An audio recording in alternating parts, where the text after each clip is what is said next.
Well, that's aggressive. All right. Fine. I feel so. The last time I did Zoom was for a callback. Hold on, let me turn this down. Oh, I can hear you. You're good. You're You can hear clear. me okay? No. Okay. Yeah, last time I did Zoom was for a callback, and that was ages ago. So I know very little about it. Well, after all of that technical stuff, hi, how are you? You're in LA, is that correct? Yeah, I'm doing well. I'm here in LA. The sun is still setting. That's so I think strange to really, me. living on the West Coast, I'm originally from the East Coast, as I might have mentioned before, but living on the West Coast, the sun sets for hours, and Oh, it feels so good. Um, yeah, I love living here so far.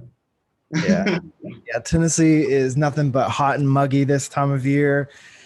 So I'm wearing as little as possible to try to keep it together. So I've actually been keeping up with your film, and it seems like it's getting quite a bit of traction. So where are you at with it now? Because it's hit some festivals now, right? Did I see Cannes? Maybe that was the Yeah, last one. How's that been? it's so crazy. This whole process, this whole like year, it's been, I think, I think it's now a year since we've actually launched the campaign, Mm-hmm. actually from the film. So this year has been like a roller coaster and stuff, like writing scripts and now just in the festival circuits. Has been really humbling, but also like I've learned a lot about the festival world. Mm-hmm. Um, I'm super blessed that it's gotten to some festivals. Like we've only gotten to, I believe that we're at like number 7 now. And some of the like most recent ones have been like some of the like top tier film festivals. So we're like super excited and super humbled. And I'm just like, I guess we got it. It's insane. Yeah. Like we actually sent each other we sent links to each other's films and just kind of patted each other on the back quite a bit. I'm like looking at this camera, but my camera's over there. So we actually, saw each other's films, and I think one thing that I've learned in this whole process of even making my film was how different the festival circuit is now, and like how much you can actually do on your own without a festival, but like festivals still have their their place in a filmmaker's journey, especially for short films. So the fact that your film has been able to get traction like that is crazy, because I think a lot of people, when they first start their film, it's just like, okay, now that it's done, what do I do with it? And they don't even know how to start to do the festival thing, because everybody's goal usually is the top tier festivals. We all have that hope that we get in, we're going to submit it, our film is going to be the best of the best, and it's going to stand out. And with everything happening in 2020 and all of the festivals going online, it was another risk to be submitting or spending any kind of money on submitting a film anyways to any festivals, because first of all, you weren't sure if you were actually going to be there in person to screen it, or you weren't sure if it was going to be an online thing still. So luckily for you, my film is still waiting to hear back from a few, but luckily for you, it's like an in-person type of thing. So um, tell us the title of your film and tell us a little bit about what it's about, because okay, you just go ahead, but I like to talk a lot. So No, go for it. I'm tell us the all, title, and then tell us a little bit about what it's about. yeah. Well, thank you so much for having me. It's Yeah. to meet you. My film, I'm about Lamar, and I am a filmmaker, producer, director, writer, all three of those things simultaneously doing those.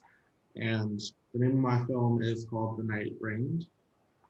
It follows a college student who finds out he loses his scholarship and goes further into sex work and prostitution while he's in college trying to fight his way to make money to survive.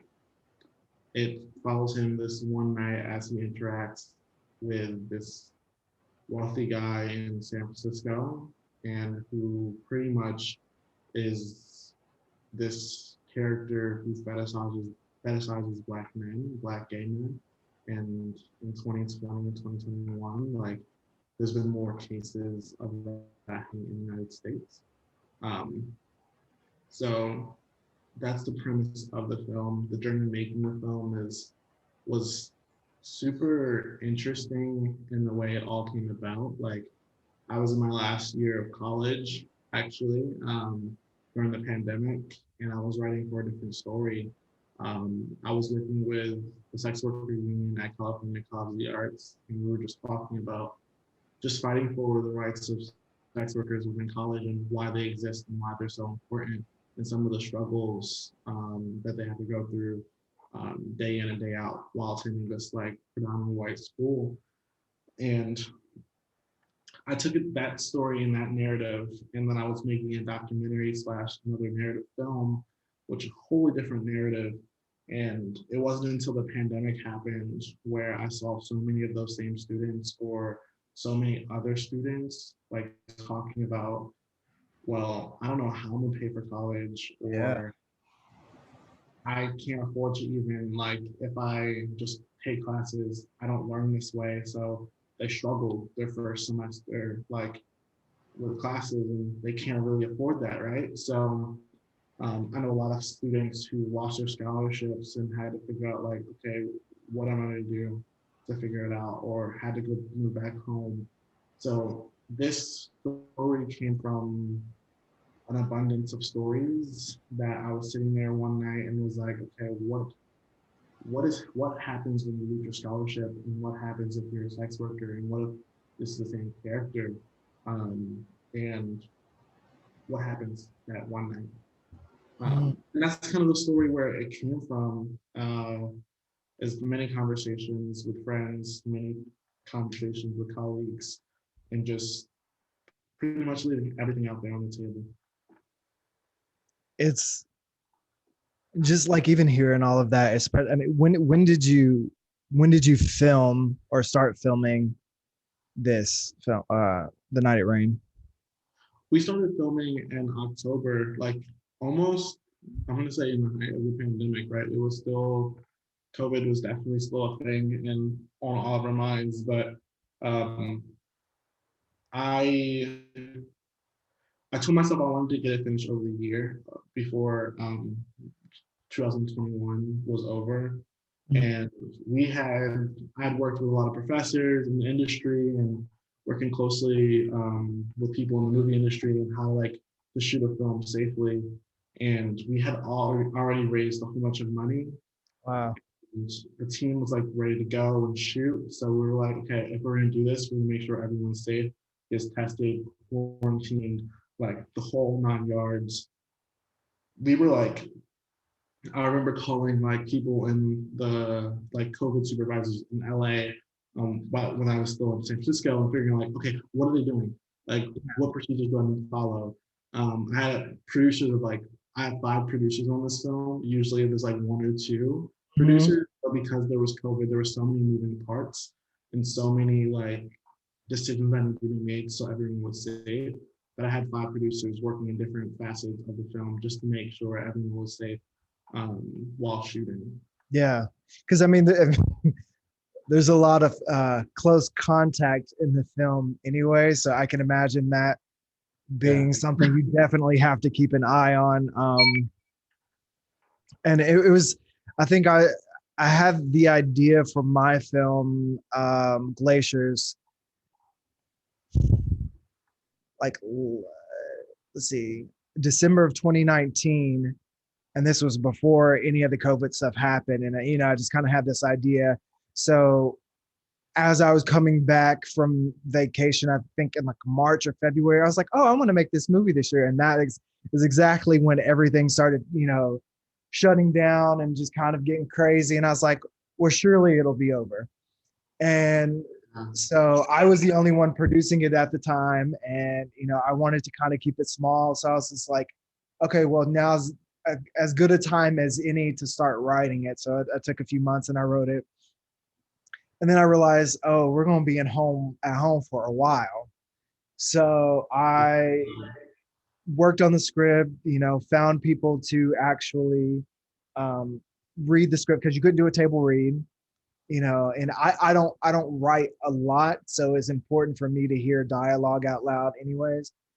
So I just had, I know a lot of actors here in Nashville, and I just had them read, ended up casting a few of those people, but spending that time in quarantine and writing it was crucial and another element to making a film that I hadn't really had a chance to experience, I guess, because I'd written one other film, but being forced to be in the house and write and like look at your draft and be like, okay, this is good, and then like looking at it 2-3 weeks later and be like, okay, this isn't good enough. So I imagine, like, for you, was this written before quarantine started, or so all of this was happening as everybody was locked in the house? All during the pandemic. Okay. Was a I was finishing up my junior year. I was working on the film that I was mentioning about the documentary, or maybe a different narrative film, during March of 2020 when COVID shut us all down. And I was like, well, I don't know what I'm gonna do. I was planning on shooting in the summer, actually that another film that was gonna be in replace of The Night It Rained. And it really wasn't until The Night It Rained that I realized, like during the pandemic, that I realized like, oh, I can tell this story now. And I think it would hit so much harder as students are like Yeah. trying to come back to school, figure out like, does school even matter in the first place? Like, all right, I'm taking online classes and still paying the same prices for online classes, right? So it like questioned the whole financial system, questioned the whole educational system, how we learn. And I also like to applaud you, like that was some stellar writing in your film, like the dialogue right there, right? It's like in your film was super amazing. It kept me captivating all throughout the film, Yeah. up until like the last scene.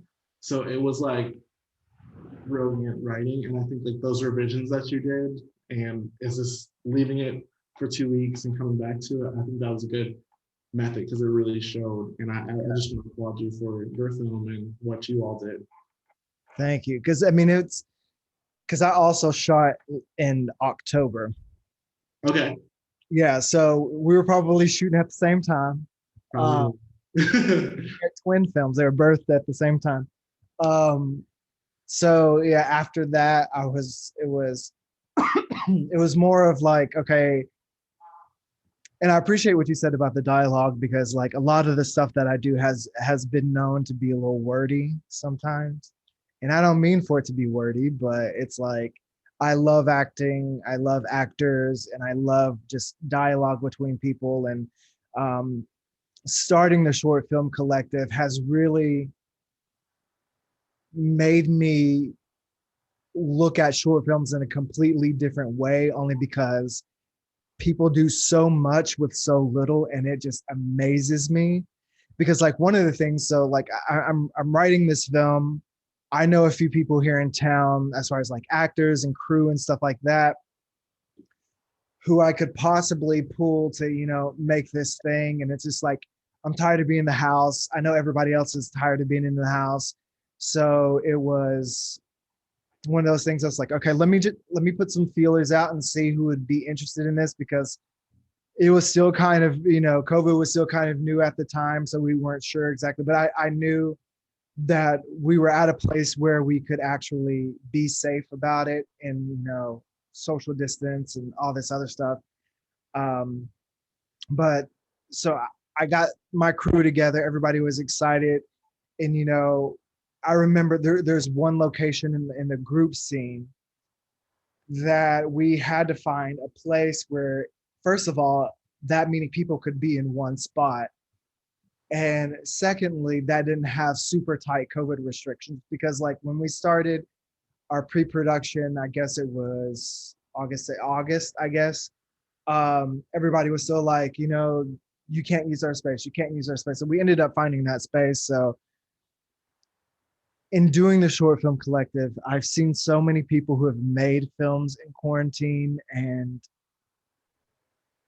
like I'm just amazed at what they've done with all of these restrictions. So tell me a little bit about some of the hurdles that you had to cross. I mean, either with COVID or outside of COVID, with trying to get things, because your film, from what I remember, is, I mean, it's pretty centrally located, but there are a few different locations and stuff like that. Like how was that getting everything logistically organized during everything else going on? Because making a film is hard enough as it is, and then you throw all of that stuff on top of it. Like, tell me a little bit about some things that you encountered. Yeah, I mean, so for us, um, our main thing was crew was a huge thing, right? Like figuring out who was willing to shoot during a pandemic, and how do we do it safely. And I can touch a little bit about the locations, but our main thing was like finding a really solid crew that could produce a film Yeah. in 4 days. So that journey kind of started. There was me and my producers that I've worked with during college and that I trust. And we just came together and was like, okay, we're going to commit to this film. We're going to make it. So we went through a whole bunch of revisions, and then it was like, okay, well, who do we need, right? So we need a DP, which I actually met my DP during COVID, and I will continue to work with him for the rest of my life. Oh, Um, nice. his is Evan Weidenfeller, and he is now an AFI graduate fellow in the cinematography program. But I met him through one of my producers, Andreas Jimenez, and they had followed each other on Instagram, and they introduced me. And then I talked to Evan one night, and I was telling him about the story. I sent him the script, and he was like, well, in your script, you have a lot of moments where it's just silence. It's like those moments. I remember us having a conversation. He was saying like, it's that moment that's like between the clap, the Mm-hmm. moment where you're coming in, not the clap itself, but the moment that you bring your hands back out. It's those moments that to tell our story. Mm-hmm. And then we started having conversations. And when it came to crew, he knew a lot of people on the Bay. He's been working in the Bay Area for over like 5 to 7 years, working with people from SFAI, not SFAI, SF State, where he went to undergrad in. Um, so I met his crew through him, and it was kind of like this trust. Like they had saw some of them have actually had donated to my film before during our campaign, and some of them like saw my campaign through Indiegogo, because that's how they find some of their work, through some films that I shot and that are being promoted on Indiegogo. So a lot of them, when they came on set the very first time, were like, I love your story. I read the script. It feels at home. It feels like I was struggling in college too to even study when I was studying. And I don't know what I would do if I lost my scholarship, right? And I think every member on the crew just brought so much passion, so many like their own stories about their college experiences. Like some of them even said they dropped out. They said, I'm not doing this anymore. And some of them didn't even go to college for the financial barriers that college in America um, brings to some students. So I think like overall that was our struggle, was like figuring out the crew. But once we did, it felt so right. And then shooting during COVID in the location, we had some locations where usually we shoot in Airbnbs as our house location, just because like peer space is super expensive. Like knowing a homie that is a homie, like we asked homies, we were like searching for a whole bunch of places. Right. Every spot that a homie was living in, it just wasn't available. They moved out, right? Like everyone was moving out of the Bay. So we ended up going with an Airbnb, and that process was pretty chill. I mean, the first location we had for, I think, Malachi's home, like the opening scene and the last scene, looked completely different. We went to the Airbnb when we shot, like that's where the crew was staying for a couple nights, and it just wasn't a good Airbnb. So we ended up having to find a new Airbnb to play for his house. And I love so much that we found that location because it had that window that we could Oh shine yeah. the light in, and we Just so you could.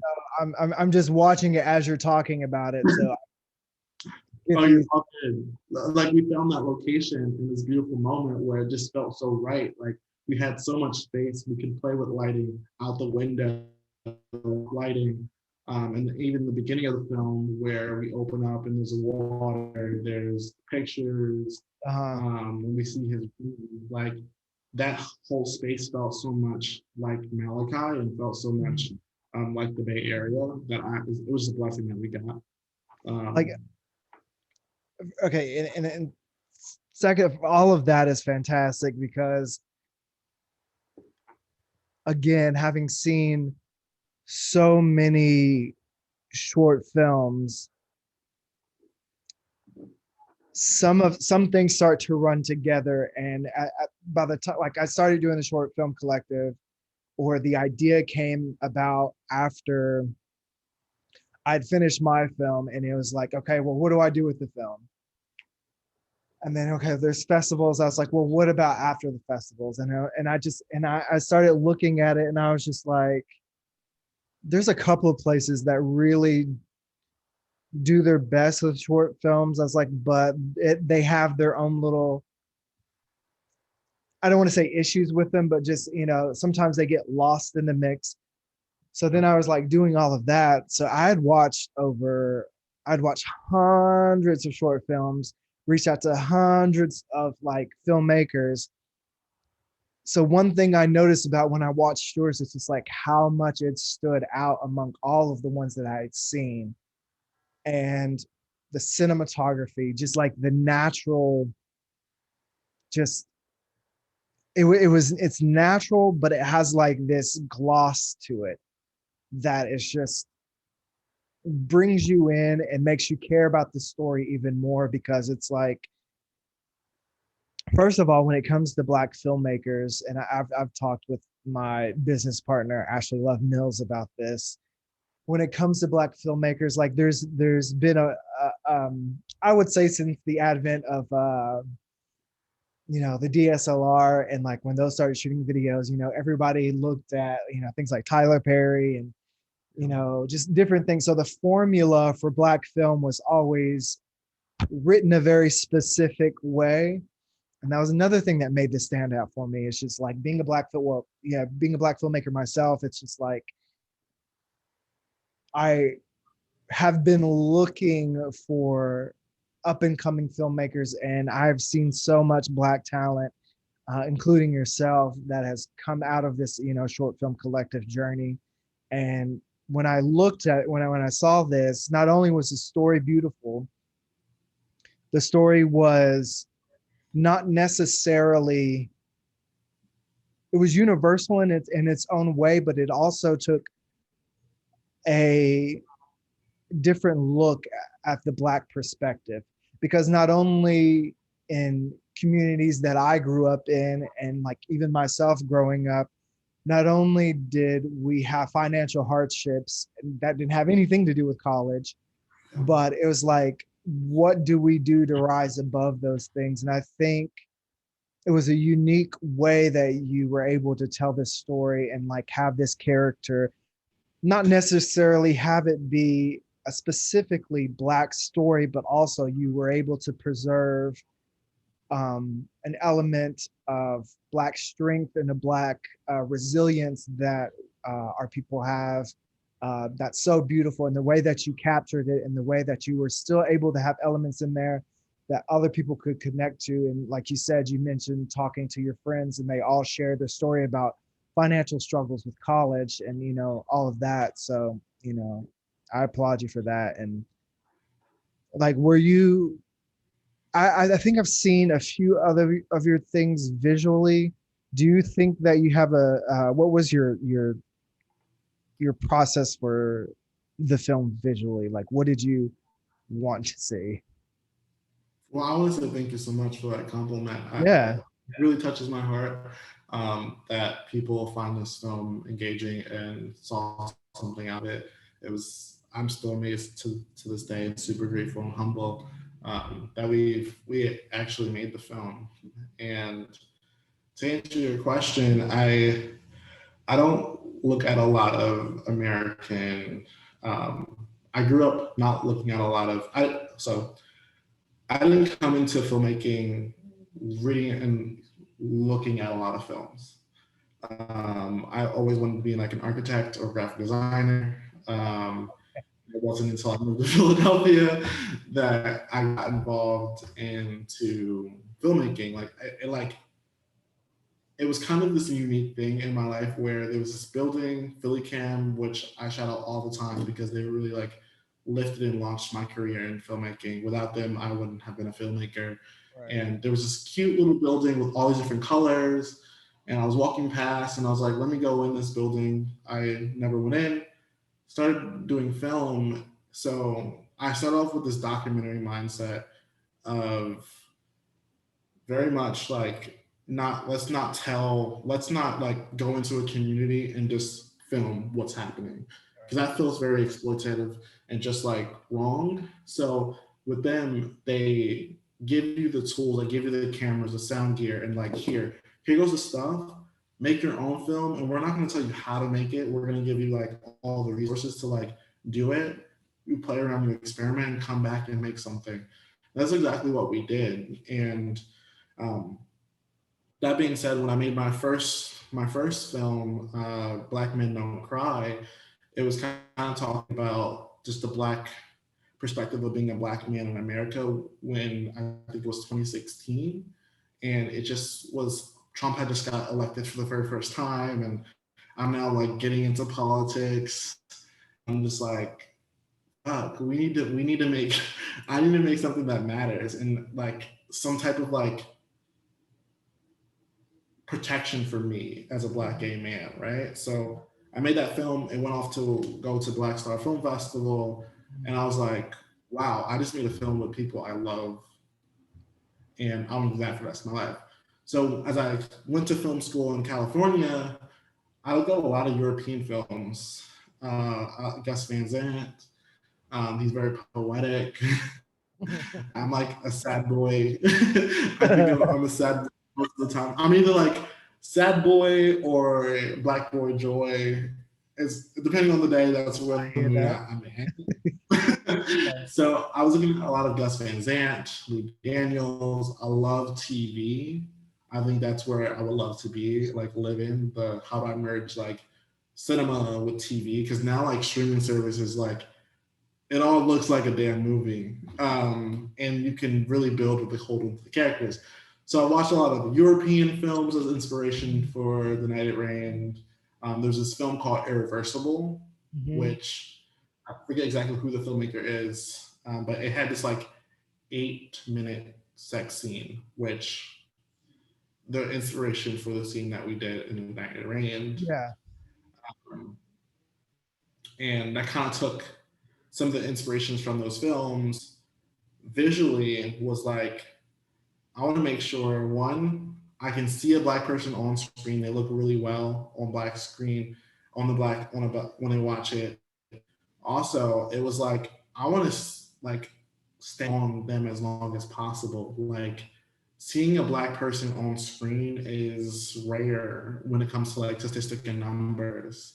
So I was like, if I'm gonna have a black lead, one, I'm like, I need to have a black lead. Talk Two, I need to have a black woman. talk about Um, and I was like, well, I want the longest scene in the film to be them discussing and talking and having a conversation.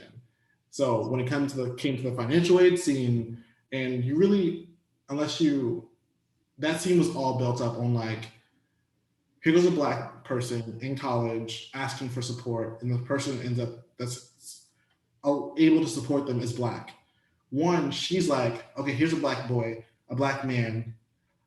Oh, I wish I could help you, but I can't because of the system. Yeah. So what you see in this scene is a black woman in this system that has her own shit going on as a financial aid officer, like seeing many students in a day. It's like, I know how you feel. I know where you're at. I'm trying to help the best way I can, but my hands are tied, right? Um, and that just was a beautiful moment right there to have two black people talking to each other about like, anytime I can get two black people to talk on a screen, it's like mwah, music to my ears. I'm like, yeah, it's like humanity, and I feel like it's it was beautiful that moment, and just following my main character in the city of San Francisco as he's going Right. through these things, as he's calling these guys to see if he can make money from them. Right? It's like something we don't normally see, and yeah, I hope I answered your question. Yeah, absolutely. Because like one of my favorite filmmakers is Steve McQueen. Oh, And legend. yes, and Legend. one of my favorite cinematographers is Bradford Young. So when I see your film and the richness of the look, and it just okay. First of all, just let me backtrack a little bit. Go So I ahead. don't. I mean, I'm sure you have, but if you haven't, have you seen the show Them Yes. on Amazon Prime? I believe it is, or Prime Video. Let me just get close to the mic. The way the melanin popped brought so much joy to my heart, and I'd never seen black people look the way that they did on that show. And I see some of that in your film, and I love that you took the time, and it was a conscious decision to spend some time with black faces on screen, and they look good. The performances are great because like beyond the look, beyond what it looks like, the performances are great. They're fantastic actors. Um, and so kudos for that. And it's just like the one thing that I Evan Joel. would you He's say like from my main actor, Evan Joel. He's he looked incredible. like Tupac. Ugh, he can play anything. Like, did he audition for the Tupac biopic? He should have. We have so many projects together that we're gonna work on. Yeah. Talk about him, because I mean I know. So in Glaciers, obviously I played the lead, and Oh yeah. I mean, talk about myself for a minute, I guess. No, just kidding. Um, No, but like dude, very it, good. it started off as, so the Southeast is still up and coming for film and television, and there's a lot of stuff shot here. But the thing is they're reaching out to your neck of the woods in Los Angeles to cast a lot of the bigger roles and stuff like that. So we have a lot of like supporting day player roles, and there's it's growing, and there's some wiggle room. So I was like, I really just want to write something that not only me but all of the other actors that I cast can have something to sink their teeth into. And I think that's where a lot of the dialogue comes from, is because like I want people to be able to like look at a performance and be like, damn, they killed it. And not only did they Exactly. kill it, they ate it up and spit it And out. that's what you all did. Like when I was watching it, I was like, holy, from the very first scene with your character and his father, right? I'm just like, oh, this is good. It doesn't seem scripted. It doesn't seem anything. And I like as I watch it through, even in the when you had a round table, you were having like this round, like everyone was Mhm. around a circle and talking about losing someone. Like the way that story arc just like kept me engaged, and Mhm. like it was stunning. It Thank was stunning. And I was like blown away to see the performances, the singing. It Oh was God. you went there into another level. And I think, yes, one thing that you brought up is like casting yourself in your projects. if no one else is going to do it, who's going to do it? Oh yeah, You. you got And the people that you care about and the people in the talent, right? I'm like from Philadelphia, and I've worked in the Bay for some time and just casted people, and I'm like, okay, they're okay. yeah, Um, and all my stories in my head are like East Coast stories, like Philadelphia, New York, New Jersey, right? And I'm like, what am I doing casting someone from California to play a New York or yeah, a New Yorker or someone from Philadelphia? It doesn't make sense. And to right, me, like Evan Joel, he's not like a professionally trained actor. He is someone who studied himself yeah, and just has this raw talent. And when I saw it, I was like, well, hell yeah. He had so much attitude when it came to the audition, wow, and that blew me away because it was the first time where I took like a side from I found online, hmm, rewrote it to like match who I thought Malachi would be, the attitude, hmm, and everyone read the same thing. And when I mean he showed up and showed out, this man showed up and showed out. And I was like, in my mind, he didn't even look like I was going for like what's his name? Kevin Harris, like okay, that on Waves. Yeah, yeah. I was looking for that look from Malachi, right? And I said, "Oh, this guy's it. No matter what, he's it." Even up to the guy, the man, um, the white guy, like this ate it up, hate and it. I was like, And, yeah. and let's see what what's the actor's name again? Evan Joel was the Malachi, and Okay, then Aland um, Rafaki is Andrew, the white guy. okay, the white guy. Um, so I'm not a professionally trained actor as well. So I love to hear you say that because a lot of the times it's like, and I'm gonna speak for the actors here for a minute. It's just like we do spend a lot of time studying our craft and doing all of this, but it's we there's an from what I've seen sometimes with the casting process because I did the same thing. I wrote it, I luckily had sides at the time to send to people, but I was sending people, sides that weren't necessarily complete just so I could hear it out loud. And just when you get an actor who has just like sometimes when they don't have a lot of training, but they have that just that nugget of something that is just so natural and so, easy and it flows. And I love to hear that you have more projects with him because it's like, I mean, we've seen it a lot in television where certain directors will gravitate towards certain actors and use them a lot. And that's where I'm trying to be. I'm still waiting to find the director that I bond with like that.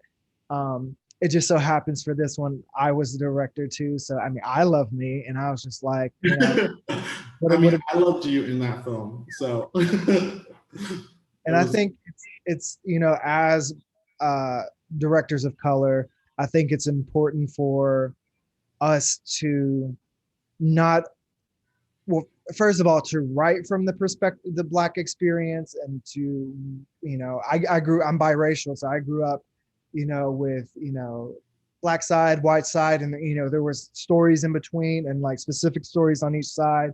But one thing that I try to do with my film is like films try I try to bring a certain universality to it that so the more people can connect with it.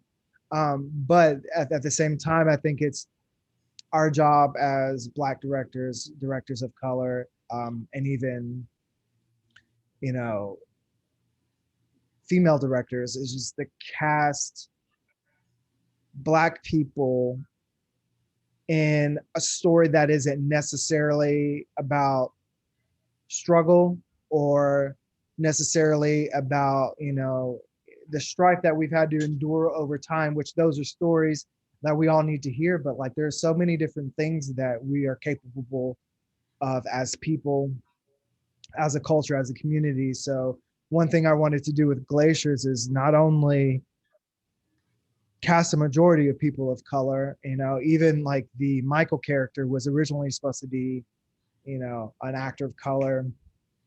And I had a few people lined up, but they were unavailable for the project. And Taylor Novak is the one who played Michael.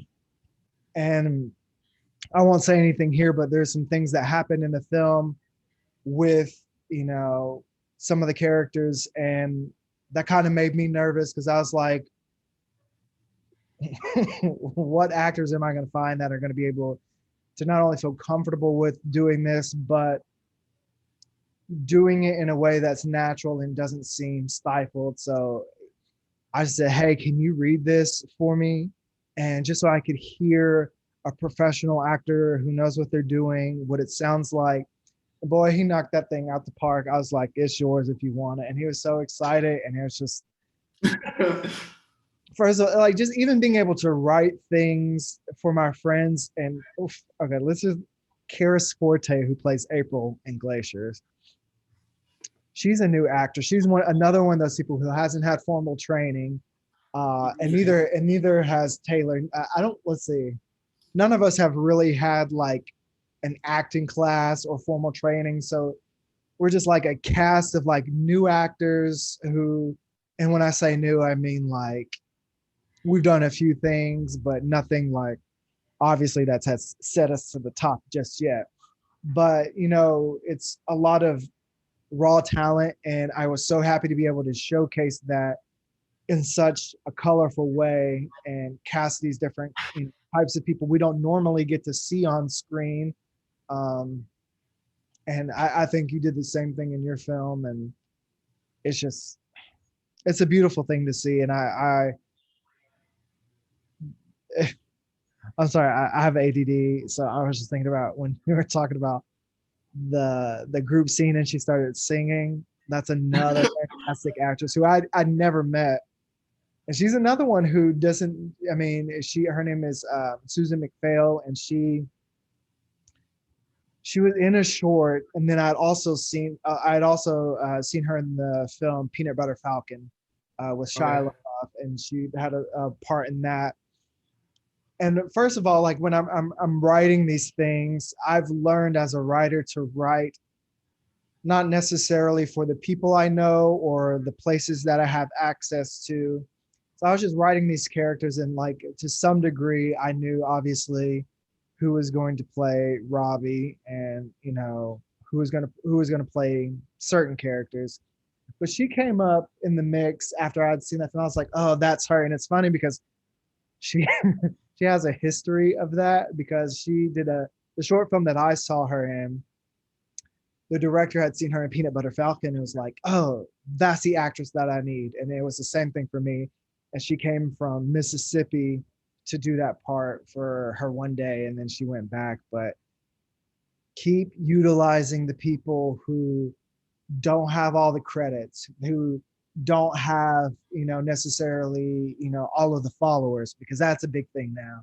Like keep using the people who you see raw potential in and raw talent. And I'm glad to hear that you did that, because sometimes, like, especially when you're spending your time, you're spending your money, your resources, some of these actors can be a gamble, especially if you're doing it for recognition or, you know, to get into a certain festival or whatever. But to take a leap of faith on actors who don't have all of this, you know, glitz and glamour or flash or, you know, credits or anything like that is such an important process to, first of all, up and coming filmmakers like ourselves who are really trying to say something in our own space and create a space for ourselves to bring people who are also doing that. Um, so thanks for doing that, and I'm glad to hear you guys again have more stuff coming up. Um, so you're in festivals now, and I know we've talked about your online premiere at some point down the road. Where are you in? Because I've submitted to a few festivals, and I'm the waiting game is like the biggest part of it, and just I thought. so and then I know a lot of people who will watch this will have the same questions because everybody wants to get to a film festival, and the waiting game is the biggest thing. But like, what gives you, I mean, besides having a fantastic film with great performances, great picture, great script, directing, everything, what keeps you motivated to keep submitting to these places? Is what I want to know. Because like, I mean, even if you, because like for me, it's like if I hear, you know, positive feedback or we get into a certain percentage out of the ones we've submitted to, then I'll submit to more. But if I don't, then I'll just go a different way. So what keeps you, you know, in the festival circuit, and what, how has that been important to you or important to the process so far? I think it's been more important to my like my filmmaking process in the sense of I've never really finished a narrative film where it's like fully complete and I felt really good about it and Yeah. people invested and all of that. So it's like not for me because to me, we got so many no's. I think like we got like maybe 11 no's and like I think 5 yeses so far, right? At some point, it did become a waiting game and I was anxious. Yeah. And so I just like stopped logging on to Film Freeway. That's where I submit. Yeah. Love them and what they're doing, but I had to let go, right? Whatever. The thing is, my film wasn't made just to be in the film circuit, like Yeah. in that world forever. My film is one, yes, let it be in that space for a year or whatever happens, comes of it. I'm not looking for that, oh, it gets picked up in a really big film festival and then someone wants to make it or All right. expend on it or whatever. That's not why I made the film. I made the film because it was a personal story to me and the friends I was around. So every time I'm like talking to people and anyone, it could be, I have that mindset of I was making the film because I cared about the subject and it's true and authentic to who I am. So I applied to film festivals. The hard number of the film festivals I couldn't really tell you. I think it was like maybe like a good 20 of them. So and all of them ranging in like different scales and different amount of prices. I try to catch the ones on the early deadline. Yeah. If they got above like $50, I was like, well, I'm don't have that right now, so I'm not going to stress myself over it, right? And if someone wants to program it, they'll find it. Yeah. Blah blah blah. Um, I'm like on to the next thing. Like with this film, I can't wait until the last festival says we're not screening your film, so I could just self promote it like I've been doing. Yeah. Like I want as much people to see it because I know there's other college students out there struggling with the same thing. Yeah. I know there's colleges that are not supporting their students, Yes. and I want them to see it. I want to shake the financial system, and not only like with my film, but the actual film itself. But I'm working with like nonprofits like Philly Cam and other nonprofits in Las Vegas to like, okay, let's create curriculum around this. Let's use this as an educational approach. Can we take certain scenes and talk about it? Can we have webinars? So like it just doesn't just live there. It goes beyond the screen, right? And that's more important to me than the film festivals I've gotten into. Right. And it's because it's such social drama film that I have the ability to do that. But I think with any film, like you take the themes and if you want to expand on them and talk about them, you have every right to do so. Yeah. And I So think one thing that I try to do with Glaciers um,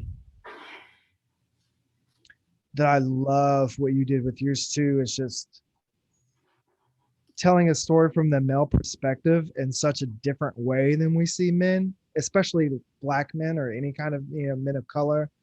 And one thing I wanted to do with Glaciers was show men in a more vulnerable way, and not necessarily, have it be the same formula that we've seen for so long. And you know, it first of all, back to the festival thing, it was just like it was important for me to get that subject matter to as many people as possible, especially men. Um, but also like my damn movie is 36 minutes long, and I knew it was going to be a tough program. So the thing with festivals was, yeah, I want to, if anything, I want the programmers to see it, even if nobody, because the day of self promotion is here, and which was another reason why I started the short film collective is because like I know there's so many filmmakers out there who are tired of festivals, who just want people to see their film. They want people to talk about their film. They want to do stuff like we're doing now, and it's just like, why don't we just do it ourselves? Like Exactly. you know, like I said before, the short film collective is for filmmakers by filmmakers, and I mean that because both Ashley Love Mills and I are filmmakers, heart through and through. And conversations like this is what I enjoy and what I would hope to have from a film festival thing. So let's just do stuff like this ourselves. And I was so happy that you reached out to me, not only because I got to see your film before a lot of other people get to see it, and I get to hype it up when it's time, but just because I love to see, filmmakers talk with each other about their small little film that they put their heart and soul into and all of their money. And then, just for it to be rejected by 11 film festivals. And it's just like, I just want to say to a lot of the people out there, like, that doesn't matter. Like, a lot of these film festivals don't dictate your film's worth. Like they don't dictate whether you're a good director, good actor, good filmmaker, anything. And it's just like, I'm not going to say don't do festivals because they do have their benefits, but reach out to somebody like the Short Film Collective, or reach out to somebody else who's, you know, cares about the filmmaking process and cares that, doesn't care if your film only has 100 views on it or not. Like, hell, we think it's good. We want other people to see it. So All it takes, you never like. I think it's always a question of why you're making the film, right? When it comes to those type of questions, like if you're making it to get into a film festival, it might have not been the best film. yeah, I think you have to make the film for yourself and be comfortable and confident in that. Like, I'm making this film for this reason, and that's the only reason. Anything else is just a cherry on top. Um, and yeah, there's so many other ways in this age of technology to share your and program your own film, right? Like yeah, your collective that you have is it's all these filmmakers sharing their films on this platform and having access to other filmmakers, right? Like I put mine on the site and then someone else reaches out to me, or then I see someone else's film and I'm like, wow, what are you working on, right? Like if yeah, 2020 hasn't taught us enough, like the world is small, people are hungry to make films, mhm, and let's create together. When I look at think of like Hollywood, like film, the industry has only been around for like 100 years. yeah, Maybe in the last 40, 40 to 50 years has there been like more people getting themselves invested into more films, and these are the classics, right?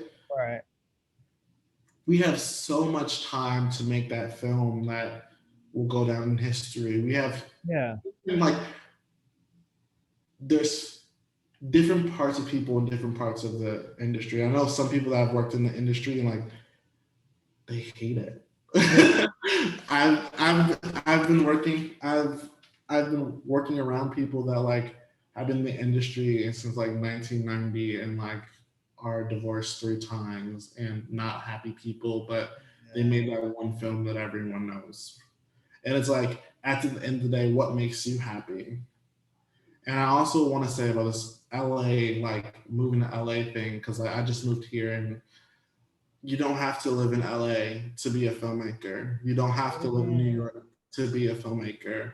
Yeah. There's so many stories out there that are just the same actors in LA and the same actors in New York. I mean, there's so much talent out there that I think we need to like invest in the people within our communities. And that's something like I'm privileged to say that in a way. I'm in LA. However, I'm just like all my films, like my next couple films are not even in LA. Like they're not, I just refuse to shoot here. I just don't feel like it doesn't feel right. Yeah. So maybe I'll move out of LA soon, but I'm just, what do you have around you? The people, your friends. To be a director, you should be able to direct anyone, a non-actor, a professional actor. You train, right? Like I was thinking about like Michael B. Jordan. He was on The Wire when he was like very, very young. His like first big film was Fruitvale Station with Ryan Coogler, just had graduated from USC. Um, just like how they grew up together and like Right. they work together. So many filmmakers that like have DPs that they work for a lifetime or have actors they work for in a Yeah. lifetime. And it's just like you got you, a camera, and friends. Like I've seen some films that shot on an iPhone. Like one of my favorite films is by Sean Baker, Tangerine, Yeah. I'm familiar. and amazing film, amazing film. And I would watch it every other night. I think it should win best Oscar. Like it was a brilliant film, and Right. like I don't know. I'm just like independent films is where it's at. Like Yes. the studio business is it's great, I guess. Like they produce films, they all look the same. They all there's no there's no films that look bad at this Yeah. point. We Yeah. got to the point where everyone has access to the same amount of cameras in the sense of like their system. You know someone that knows someone. You can get the name, the actor, blah blah blah. Yeah. blah. It's the story. It's the story. The unique story in which you want to tell, the unique way you want to tell it. And Yeah. that's so much more important than what it was filmed on. Yeah. I And I think that everyone should know that, and whoever's going to be watching this video, take that and write run it with down, that. put it on t-shirt. I agree. Yeah. It's, one thing that I said after I did Glaciers, I was like, my next film, okay, I think I'm ready. It's going to be a feature. And then I started the short film collective. I was like, there's so much you can do with shorts that doesn't involve, a month, 2 month long shooting schedule, that doesn't involve all of these complex moving parts. So what I've wanted to do, which I actually haven't told anybody this except for a few people, what I would like to do is start doing just like some original content for the short film collective that specifically bypasses all of the festivals and just goes straight to the original, because I think we get so caught up in like festivals and like wanting to make it and wanting, this and that to be our calling card and wanting, distribution of some sort. Like there's so much you can do. Just do the film, write the film, get your friends together, make it look good, make it sound good, put the hard work in, but just enjoy the process of filmmaking and really enjoy um, the process of independent filmmaking, because a lot of people, this was the first thing, I lucked out and got a DP, Ryan Featherston, who we had worked on a feature project together. I was just an actor, he was a DP. And I'd written another script that was supposed to be a short, but he was like, nah, man, this is too good. It's got to be a feature. And I haven't touched it since. It's like this psychological thriller with like fantasy elements and whatnot. But Okay.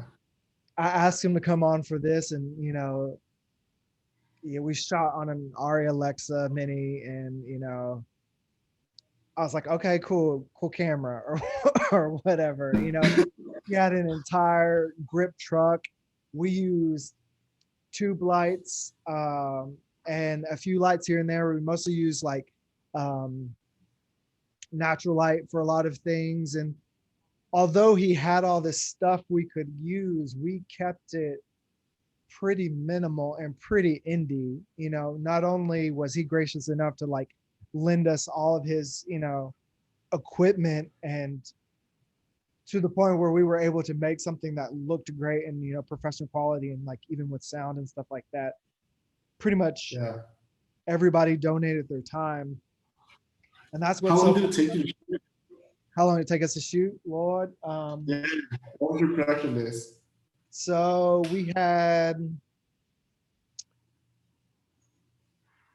It was originally supposed to be 5. I think we ended up having 6 or 7, only because we ended up raising just enough to get the film made and did like some post type of things, um, on Indiegogo, I believe. No, it was GoFundMe, I think. So it was one of those things where I was like, actors, I know I can't pay you. Crew, I know I can't pay you, but I can feed you. And I've got this cool idea for a script, cool idea for a film. So I at least wanted to keep our shoot days short so that we could, be respectful of everybody's time. So whereas we could have shot it in like 3 or 4 days, had we had longer days, we ended up going. And then the house for the beginning of the film, because like my thing was it had to be an empty house. So another part of writing it, and I was just like, okay, well, where the hell am I going to find an empty house? Because also, like, my film is set in 2007 and has its own period specific things, and it's also set in a small town. So living in Nashville, which is not the biggest of city, but it's a pretty big city, like finding places with certain character that could pass as 2007 was a little bit of a challenge, and finding an empty house was the biggest challenge because um, not only were people out of work during the whole time we were shooting, a lot of the the creative people that were a part of the actors crew and things like that hadn't had a job in 2 3 months, so that was another thing. um, but finding the empty house was hard because it was just like real estate was just going like crazy because everybody could get us a short or a smaller interest rate. So we ended up finding a woman who she had just closed on the house, and then the closing date kept getting pushed back and pushed back and pushed back and pushed back. So our last day of shooting was probably close to 3.5 weeks after we wrapped our official last day of shooting, and we just needed that one last scene to shoot the beginning of the film. So the first film I did had all of these specific hurdles that were specific to just being a new filmmaker and not knowing, or just not having much uh, time, money, experience. But this one presented its own set of challenges, but at the same time, like, I could not have asked for better cast or crew, and everybody was Yeah. just on top of their game.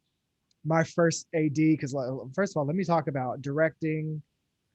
So I started in it, I wrote it, directed it, edited it, colored it, mixed it, um, produced it, all these other things. So like that was as indie as you can get in my book. So I had an incredible first AD, and she ran a tight ship. So we were able to keep those shoot dates. I mean, of course they were all over the place, and we shot consecutively 5 or 6 days consecutively. So they weren't that spaced out, but got people in and out on time, respected people's time. And I was just like, at the end of it, I was just like, I cannot believe we pulled this off with, everything going on, because, you set a time that you want to start shooting. You've done your campaign. You're like, this is when the campaign ends. This is when we're going to start the process of, getting this thing made. And then you're like, well, shit, I don't have this location. I don't have this location. You're like, what are we gonna do? And then, oh, my biggest fear was, God forbid somebody had like caught COVID and we had to completely shut everything down. And it was just like, so oof, would I recommend doing it again during a global pandemic? No, but everybody was so happy to just create again and just be a part of something again, and be proud of it at the same time. And it was so fulfilling for me to talk to people and be like, man, I really like the script, I love these characters, I love this and that. And it's just like, I try to be the one who's like, compliments go in one ear and out the other, just so I can stay humble and do all of that. And I imagine it's the same with your team. Like, you ask these people to help you out, and whether you can pay them or not. And it's just like, let's not worry about the festivals. Let's not worry about the feature. Let's just really have a good time. And it really made me realize how much I enjoy filmmaking and how much I enjoy what it is that I do. And, couldn't ask to be doing anything better. So, Yeah. I think with the night rand, I don't know, like we try to pay people. We did pay people like their what their rates would be if yeah. it was COVID. We still try to pay people, but like on set, it was kind of like, again from the beginning, very humbling that they all supported this story and this narrative, and it was brave to tell this story. I kept people saying it's brave for me to tell it, and to me, it just felt right when making the film. But I sat back. There was one night when I was like, you know how many times I cried, not because I was like sad. This is all like not working out. Like it was because it was the beauty of the people on set. Like these people are willing to come out and produce this film with me, trust in me that everyone's being safe, and people that donated to the fest, like to the film in the first place. Like we originally had a goal to raise a certain amount of money, and then like we surpassed that Oh, wow. in 21 days, and I was like, what the hell? Like I am so grateful and humble, and like throughout the process, like keeping people involved and reaching out to everyone, just saying how much I thank them. And to this day, like people donating and reaching out to me has been so rewarding. Like this whole process has been really rewarding in a sense. I found like I think I found what I want to do. Like that choice I made when I was 16, 17 years old of wanting to be a filmmaker, All right. I felt that again. And not because it's the money, but it's just the love and support. Even the people who couldn't donate, right? Just sharing like it was their film. Like supporting like it was their film. That's what it meant to me. Um, and I'm I mean, still not. and also in a time where nobody had any money and everybody was penny pinching because they didn't know what was going to happen. I remember the first time I got a donation of any kind on there, but started people started that I didn't know, and that maybe Ashley knew, or whatever, or they had just they'd seen the campaign on social media, and they donated like more than I could have ever asked for. And I was just like when you see things like that and you see people believe in you, and you're like, it was the perfect time and the not perfect time to make a film, because it brought so much joy from all different aspects of the process. But it kind of in a way made you forget of everything that was happening and going on in the world. But I mean, there were certain things on set that you were that constantly reminded you of what was going on. But at the end of the day, you're sitting there and you're editing your film. You're like, I cannot believe we did this. And I can't believe people believed in me and believed in us enough to be able to say, hey, whatever it is that you're doing, I want to be a part of it. And I think that's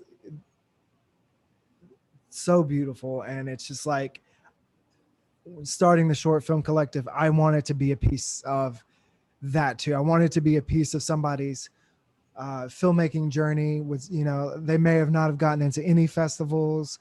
And what I do is I will typically go looking for films, um, because, you know, in the beginning of the things, and we're still kind of new, so not as many people are submitting, which is fine because they're just kind of, I mean, they're watching the films, which is all I could have ever hoped for. Is just like people are on the site and they're watching the films, which is all I could have ever hoped for. But what I wanted to do is, you know, reach out to these certain filmmakers like you and like you. I don't even know, because I hadn't seen your film. How did you find the page? I can't remember. Did you just find it somewhere or find the Instagram? Yeah, I think I don't know what I was doing. I'm constantly looking for people and Mhm. constantly like lurking on filmmakers and seeing what they're up to. I think I saw one of your pieces, like one of maybe your commercial slash music video, Okay. um, with a very beautiful black woman, and it just intrigued me. And I think I found the collective, and I was loving what you were doing. Right, Uh-huh. you had all these filmmakers, some filmmakers that I had met through the times that had submitted to the collective, and I was like, well, I don't know who's behind this, right? I just know the collective, and I'm like, I love what you're doing. I see you, right? I know Yeah. like it wasn't a huge following, whatever, but it was like I see what you're doing, and I love what Yeah. you're doing. You're giving people space, an opportunity to show their films, no matter shape, size, or whatever. And I felt Yeah. like whoever's behind the thing, I was like, whoever this person is, I'm gonna show them I appreciate them. And that's what I kind of do time to time is like when I see something I love and like I see someone grinding and hustling, like I don't know when they're getting their last like pat on the back or you're doing a Yeah. good job, proud of you moment. So if I really like it and I engage with it, I try to like send the love, spread the love, even if it's just a message Yeah. in the like, hey, I see you, I respect you, keep up the good work. Like I don't know where you're at, where you're from, Right. um, but I just know there's so many moments where people have done that for me, and it really like made my day in that moment. Yes. And to give that back to someone else, like that's what I'm here for. Like being a person of service, no matter what my career is in life, Right. like being of service and giving that back and spreading love and positivity. There's so much hatred out there that I think we get from people we know, people we don't know. And it's Right. just like, let me just be that positive. Absolutely. Because I mean, my biggest thing is like you are so proud of what you've done. The people you made it with are so proud of what you've done. But there's still that thing in the back of your mind that's like, what if nobody likes it? Or what if Mhm. it doesn't resonate the way that I intended it to?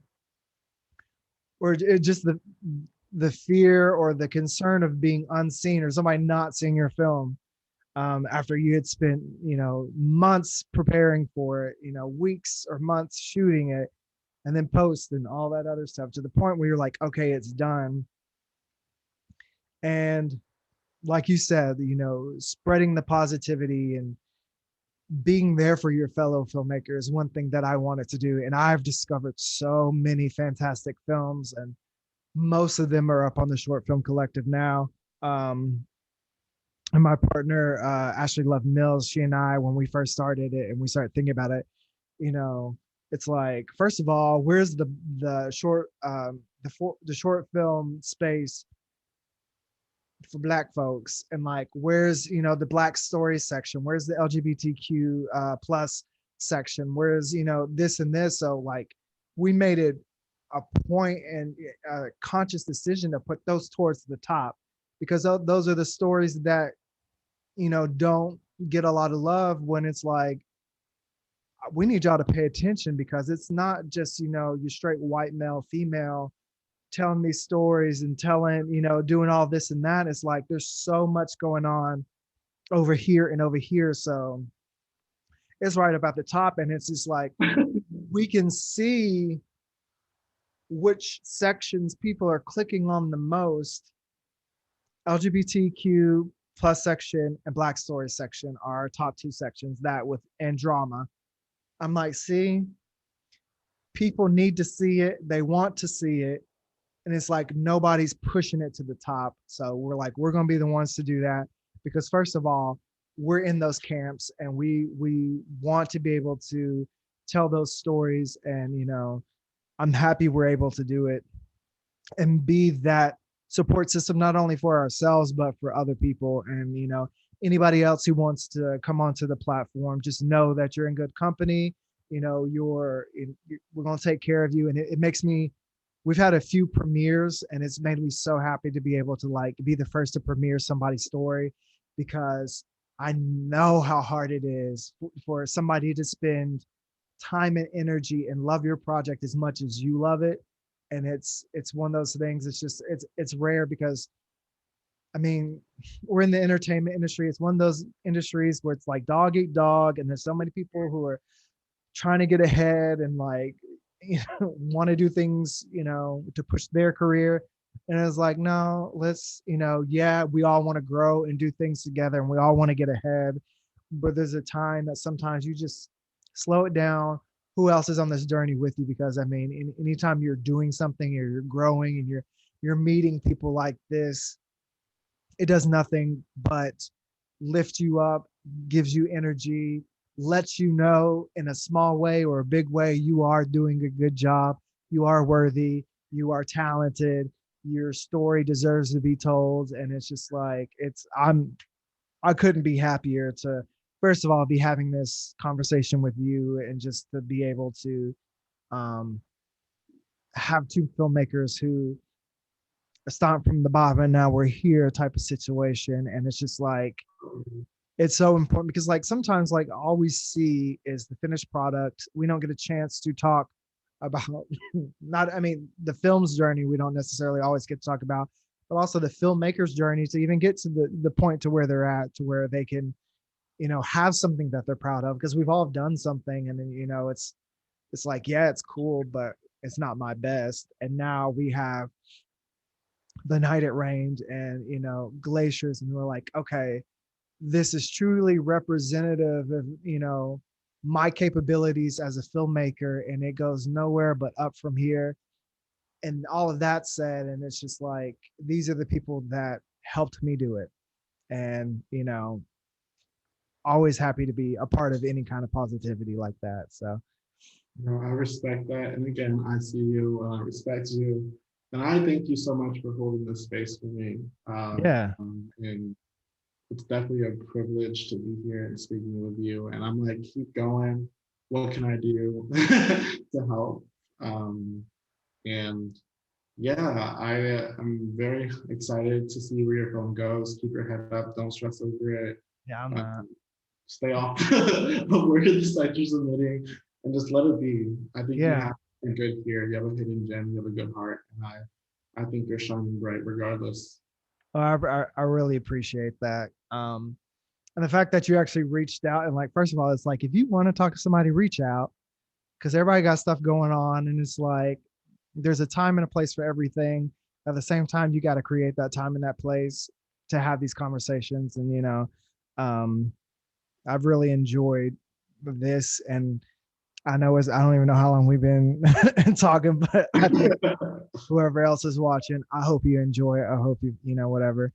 Um, but yeah, like I know we've talked about premiering your film, and it's still in its journey right now, and I cannot wait for everybody to be able to see it. It's good, and you know, it just uplifts everything that we're trying to do and we're trying to accomplish. And I hope everybody enjoys Glaciers too.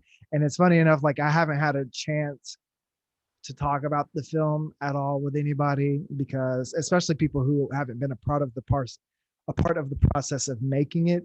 Um, so this is great for me just to be able to talk about it. So I appreciate you um, coming through We and want to need listen.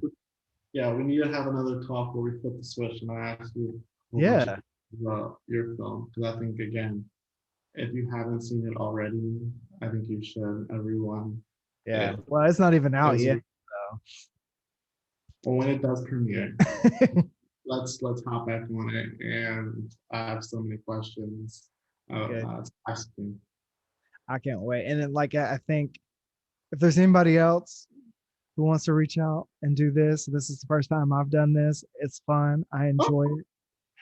Yeah, because I've been doing the TFC Insider, talking to some different filmmakers, and we've got another one coming up with this woman who they created a television pilot, and they're going to premiere the first episode, and she's an actress, and I've got some other stuff with her, but like just even stuff like this is really cool, and I think people will enjoy watching it. So, wonderful, wonderful.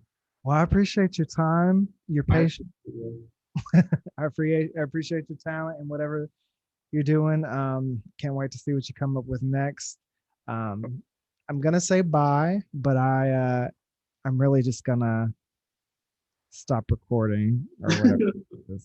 So I'll see you. Thank you again for talking with me. Thank you. Bye.